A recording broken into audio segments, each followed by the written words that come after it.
আপনারা শুনলেন ময়মনসিংহ শহরে গ্যাস বা অন্যান্য যে ইঞ্জিনিয়ারিং ইউনিভার্সিটি বা অন্যান্য যে বিভিন্ন বিষয়গুলো ছিল এগুলো কিন্তু ওনার হাত দিয়ে তখন এখানে হয়েছে। যাই হোক, আমি বলছিলাম যে ওনার সম্পর্কে বলতে গেলে দিনের পর দিন পার হয়ে যাবে, ঘন্টার পর ঘন্টা পার হয়ে যাবে, ওনার সম্পর্কে বলা শেষ হবে না। উনি খুবই সজ্জন ব্যক্তি ছিলেন।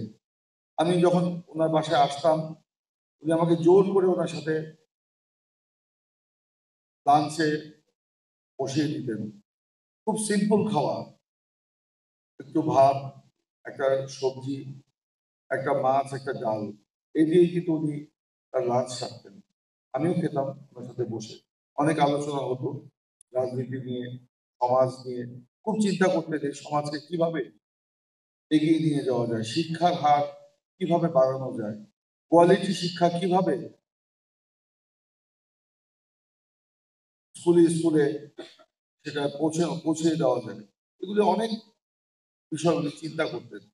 যাই হোক, আজকে তার মৃত্যুবার্ষিকীতে দাঁড়িয়ে তার প্রতি গভীর শ্রদ্ধা নিবেদন করছি, তার আত্মার মাগফিরাত কামনা করছি।